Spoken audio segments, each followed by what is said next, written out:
नमस्कार, मैं हूं यतेंद्र शर्मा और आज हम चर्चा कॉफ़ी पर कर रहे हैं। कॉफ़ी पर क्यों, ये भी मैं आपको बता देता हूं, क्योंकि ये मुद्दा, जो चर्चा जिस मुद्दे पर होगी वो इंटरनेशनल मुद्दा है। और क्योंकि चाय पर चर्चा हमेशा हम देसी मुद्दों पर करते हैं, देसी पॉलिटिक्स पर करते हैं, लेकिन कॉफ़ी हमारे साथ है। कॉफ़ी के घूंट और जो सिप, क्योंकि इंटरनेशनल है तो सिप भी बोलना पड़ेगा। मेरे साथ मेरे सहयोगी भी जुड़ेंगे, क्योंकि मुद्दा मैं आपको बता देता हूँ। पूरी दुनिया में 2 मीटिंगों पर सबकी नज़र थी। एक अलास्का में हुई ट्रंप और पुतिन की, और दूसरी एससीओ समिट, जिस पर पूरी दुनिया के समीकरण बदलते हुए दिखाई दिए। और वो भी क्यों? अपने देश के नेतृत्व के कारण। और इसमें बड़ा रोल प्रधानमंत्री नरेंद्र मोदी की जो सोच, जो रणनीति है, उसका एक बड़ा योगदान उसमें रहा। और कैसे रहा, उसके पीछे की कहानी क्या, और उसके आने वाले समय में क्या प्रभाव, क्या परिणाम पड़ेंगे, उस पर बातचीत पूरे हमारे न्यूज़ 18 इंडिया के जो सहयोगी हैं, हमारे CNN के एग्जीक्यूटिव एडिटर अमन शर्मा जी इस कॉफ़ी में चर्चा पर भाग ले रहे हैं। हमारे एसोसिएट एडिटर, जो हमारे TV 18 के जो रीजनल चैनल्स हैं, उनके एसोसिएट एडिटर अनूप गुप्ता जी, और ख़ास तौर पर क्योंकि बात मैं बार बार कह रहा हूँ इंटरनेशनल मुद्दे पर है, तो नीरज हमारे साथ हैं। नीरज हमारे विदेश मंत्रालय देखते हैं, बड़ी बारीक नज़र रखते हैं कि कहाँ प्रधानमंत्री मोदी किस तरह से किस देश के साथ गलवैयाँ कर रहे हैं, उनके साथ रणनीति किस तरह से वो आगे ले जाने का काम, उस रणनीति के तहत इस देश को आगे ले जाने का काम वो कर रहे हैं। अमन जी, कितना फ़र्क पड़ेगा, क्योंकि समीकरण तो बदलते हुए दिखाई दिए, ट्रंप और मोदी, या ट्रंप और पुतिन, या पुतिन और मोदी, ये सब कुछ देखा कि किस तरह से मीटिंगों का दौर चला, किस तरह से गलवैयाँ चहलकदमी करते हुए दिखाई दिए, गाड़ी में दिखाई दिए। देखिए जितेंद्र जी, जगजीत सिंह की एक बहुत पुरानी गज़ल है, बड़ी फेमस गज़ल है कि दोस्ती जब किसी से की जाए, दुश्मनों की भी राय ली जाए। तो दोस्ती जो है डिप्लोमेसी में भी अब कोई परमानेंट फ्रेंड या परमानेंट एनिमीज नहीं रह गए हैं, ऐसा देखने को आ रहा है। पॉलिटिक्स जो है वो डिप्लोमेसी में भी कन्वर्ट हो गई है। 2 महीने पहले तक, और नीरज से मैं इस बात पे आना चाहूँगा थोड़ी देर में, 2 महीने पहले तक इस बात पे भी संशय था कि नरेंद्र मोदी एससीओ के लिए जाएंगे कि नहीं जाएंगे, क्योंकि राजनाथ सिंह जब एससीओ समिट में गए और उन्होंने कॉमन स्टेटमेंट पे, डिक्लेरेशन पे साइन करने से मना कर दिया क्योंकि उसमें पहलगाम का जिक्र नहीं था, तो ये बात मीडिया में भी बहुत आई और कई लोगों ने बोला कि चाइना जो है पाकिस्तान के साथ मिलके, उसने ऑपरेशन सिंदूर में जब भारत ने लॉन्च किया तो पाकिस्तान का साथ दिया चीन ने, चीन के वेपन यूज़ हुए, और अब पहलगाम का जिक्र भी नहीं है एससीओ डिक्लेरेशन में, तो मोदी जी को शायद एससीओ समिट पे ना जाए। तो देसी गलियारों में चर्चा भी थी कि देखो मोदी किस तरह से देश की जो विदेश नीति है उसको धराशायी करते हुए नजर आ रहे हैं, क्योंकि वो पहलगाम पर चर्चा नहीं, लेकिन हुआ तो उल्टा हो गया। और हुआ क्या कि पिछले 2 महीने में पूरी स्थिति बदल गई।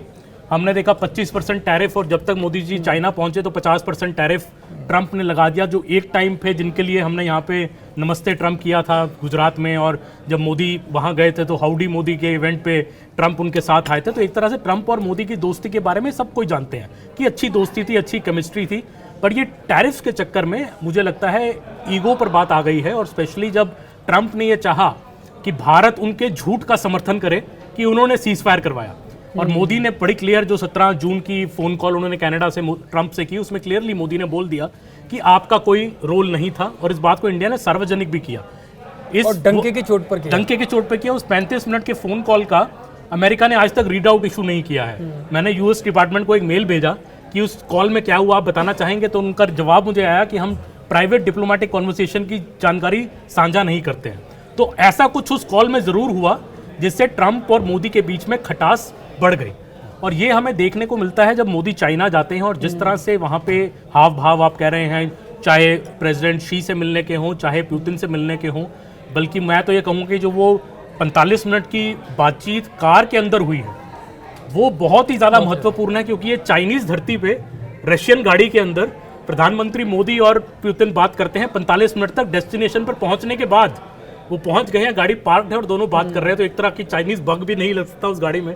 तो वो बात आई थिंक बहुत ही सिग्निफिकेंट थी। और एक मैं आपको बात बता दूं कि अब भारत के उच्च सोर्स जो हैं वो ये भी कहते हैं कि बहुत ज़्यादा सरप्राइजिंग नहीं होगा कि ट्रंप तो सीज फायर नहीं करा पाए रशिया यूक्रेन में, मोदी ना करा दे, जिस तरह से बात चल रही है। मिर्ची लगने वाली बात पहले बताइए आप मुझसे, चर्चा शुरू होने से पहले आपने कहा था कुछ लोगों को मिर्ची लग रही है। यतेंद्र, ये इन्होंने जो जिस बात का जिक्र किया, वाकई ये बहुत बड़ी सफलता है। आपको याद होगा, एक तस्वीर आपको बताऊं, जब भारत के प्रधानमंत्री यूक्रेन गए थे और जब वहाँ पर जेलेंस्की के कंधों पर उन्होंने हाथ रखा था तो पूरी दुनिया में इस पर चर्चा हो रही थी, वायरल हुआ था, और देश में तो कई लोगों को मिर्ची लगी थी कि आखिर मोदी क्या करना चाह रहे हैं, उनकी विदेश नीति क्या है। जब हमारा रिलेशन रसिया से बहुत अच्छा कहा जाता है, वैसे में जब रसिया और यूक्रेन युद्ध चल रहा है, वैसे यूक्रेन जा कर के आप यूक्रेन के राष्ट्रपति के साथ खड़ा होते हैं, तो कहीं ना कहीं ये लग रहा था कि ये शिफ्ट तो नहीं दिख रहा कहीं अमेरिका की तरफ, क्योंकि लगातार प्रधानमंत्री नरेंद्र मोदी अमेरिका की तरफ, अमेरिका से अच्छे रिश्ते बनाने की कोशिश में लगे हुए थे, अच्छे रिश्ते भी कहे जाते थे। लेकिन ये बहुत बड़ी जो आप कह रहे हैं कि अमेरिका जरूर कोशिश कर रहा है इस चीज़ को लेकर, लेकिन अमेरिका की इस कोशिश में कहीं ना कहीं बिजनेस है। अमन जी, आपको भी पता होगा कि किस तरीके से अमेरिका चाहता है कि इस रीजन में आए, रेयर अर्थ का जो मसला है वो किस तरह से ग्रैब किया जाए।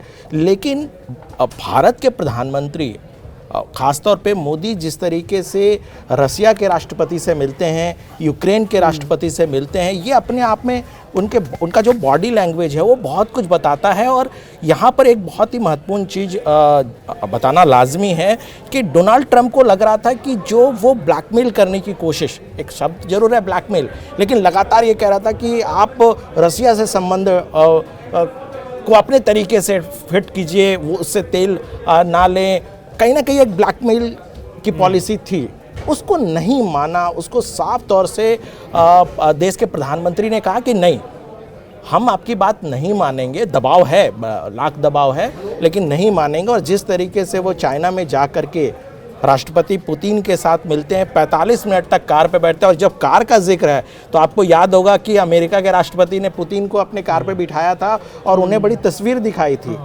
तो वो तस्वीर पुतिन ने डोनाल्ड ट्रंप को दिखाया कि आप अपना शक्ति दिखा रहे हैं, लेकिन देखिए ये शक्ति है, ये इस रीजन में ये शक्ति हैं जो हमारे बगल में प्रधानमंत्री नरेंद्र मोदी बैठे हुए हैं, और जो आप लगातार ब्लैकमेल करने की कोशिश कर रहे हैं उससे कोई असर खास तौर पे इनको नहीं पड़ेगा। और आगे अपनी पॉलिसी, जो भारत की पॉलिसी है, उसको भारत आगे बढ़ाने में सक्षम है। नीरज, हताशा देखिए, मैं एक चीज़ का जिक्र करूंगा, हताशा देखिए कि जैसे ही ये तस्वीर सामने आती है, अमेरिका की तरफ से डोनाल्ड ट्रंप प्रेस रिलीज जारी करते हैं, ट्विटर पे लिखते हैं कि देखिए भाई एक तरफा हमारे रिलेशन है।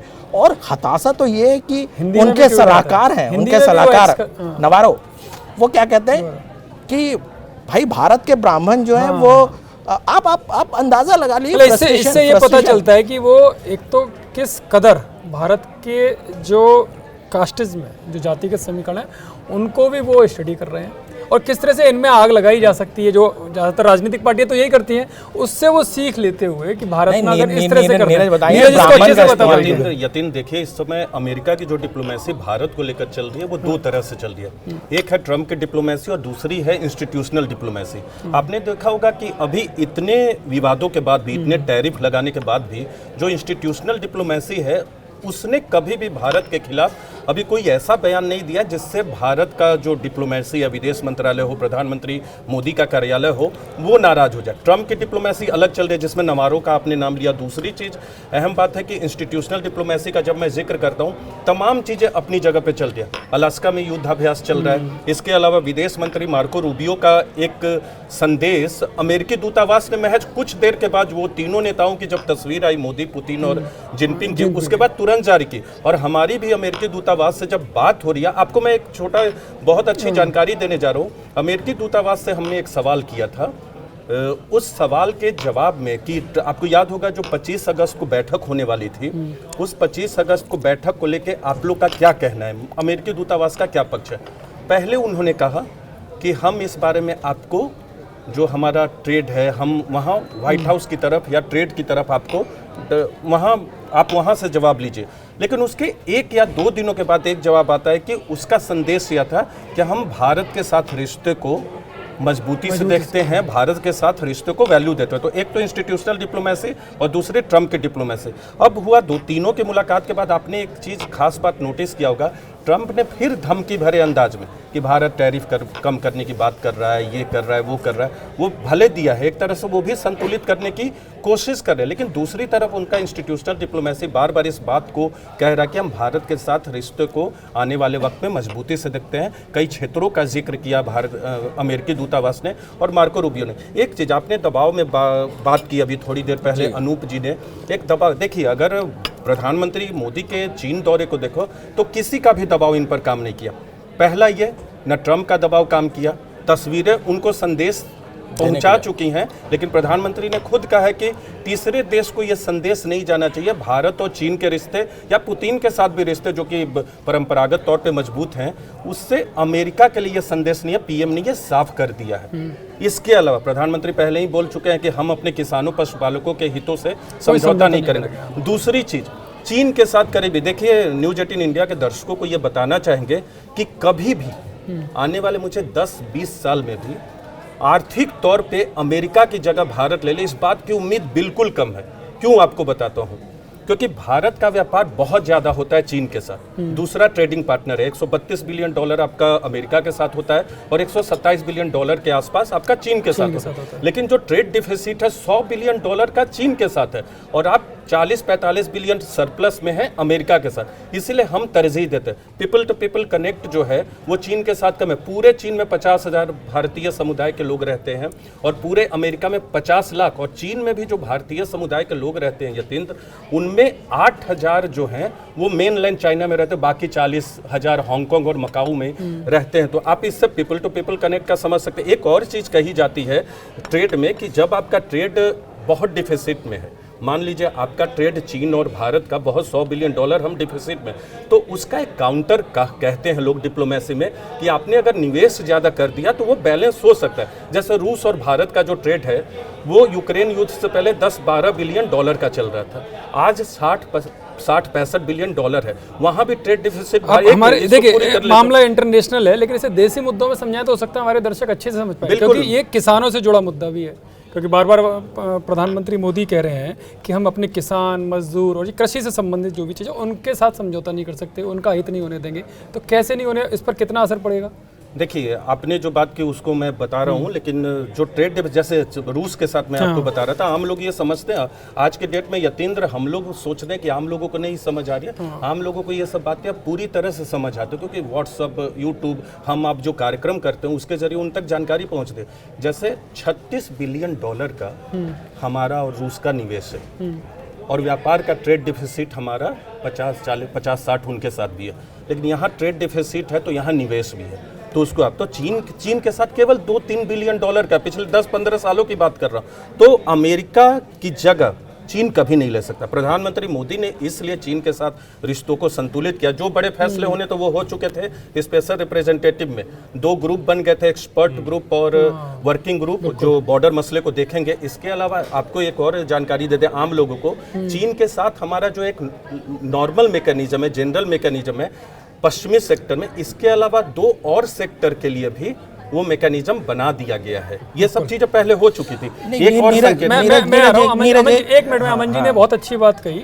आपने जो कहा ना कि रूस और चीन हमेशा से मजबूती के साथ खड़े रहे, लेकिन एक जो घटना गाड़ी में बैठाने वाली हुई, इससे साफ नहीं लगता कि पता चलता कि रूस को भी चीन पर भरोसा नहीं है। जो जासूसी उपकरण की जो आप बात चीन कर पे रहे हो, भरोसा इस तो मामले उनके में किसी रूम में बैठने से पहले अपनी गाड़ी में बैठ लिए कि जो मोदी के साथ बात करनी है वो बिल्कुल कॉन्फिडेंशियल। और ये लास्ट मिनट डिसीजन था जो बताया गया सूत्रों से कि पुतिन ने इनफैक्ट 10 मिनट वेट की, 10 मिनट गाड़ी में वेट मोदी जी करते की रहे। वेट आने की मैसेज भेजा गया कि साथ में जाएंगे, तो ऑफिस मोदी जी अभी तैयार नहीं थे, वो जल्दबाजी में वो भी आए और साथ में गाड़ी में बैठ के गए। वहाँ के रिपोर्टर्स ने इस बात को कैप्चर भी किया। देखिए, मुझे लगता है चाइना को मिर्ची लगी होगी, चाइना को मिर्ची कुछ हद तक लगी होगी कि कैसे ये एक तरह से वो कार की जो मीटिंग है वो अलग बायलैटरल मीटिंग हो गया, 2 नेताओं के बीच में हुआ। वहां पे ना कोई इंटरप्रेटर था, एक बस ड्राइवर था सामने और इंटरप्रेटर भी नहीं था, वो एक 1-to-1 बातचीत थी। और उस मीटिंग के पहले अगर आप देखें, पिछले महीने मोदी ने 2 बार ज़ेलेंस्की से बात की और 2 बार पुतिन से बात की फोन पे। पहले ज़ेलेंस्की से करते हैं, फिर पुतिन से करते हैं, फिर ज़ेलेंस्की से करते हैं, फिर पुतिन से करते हैं। तो एक तरह से मैं कहूँगा अमेरिका ट्रंप का जो पीस लाने का जो स्टाइल है वो थोड़ा फ्लैम्बॉयंट है कि अलास्का में आप लाइए, ऊपर से अब B-2 उड़ा रहे हैं जब पुतिन पहुंच रहे हैं, बाद में अब सब लीडर्स को वाशिंगटन DC व्हाइट हाउस बुला के मीटिंग कर रहे हैं। मोदी उस फ्लैम्बॉयंस में नहीं पड़ रहे हैं, पर मोदी मुझे लगता है बड़ी ही इफेक्टिवली इन दोनों देशों को समझाने की कोशिश कर रहे हैं, जो उनका ओरिजिनल मैक्सिम रहा है कि this is not the era of war. तो वो दोनों देशों को ये जरूर है कि भारत का लीवरेज कितना है, उस पर कई लोग क्वेश्चन करते हैं कि अमेरिका का लीवरेज बहुत ज़्यादा है, रूस और यूक्रेन भारत की क्यों सुनेगा। बट मुझे ये लगता है यहाँ पे पर्सनल केमिस्ट्री काम कर रही है। मोदी की दोनों लीडर से अच्छी पर्सनल केमिस्ट्री है। ज़ेलेंस्की ने तो अपने ट्वीट में ये भी कह दिया था कि मैंने मोदी जी से कहा कि मेरा संदेश पुतिन तक पहुंचाइए, मैं मिलने के लिए तैयार हूं।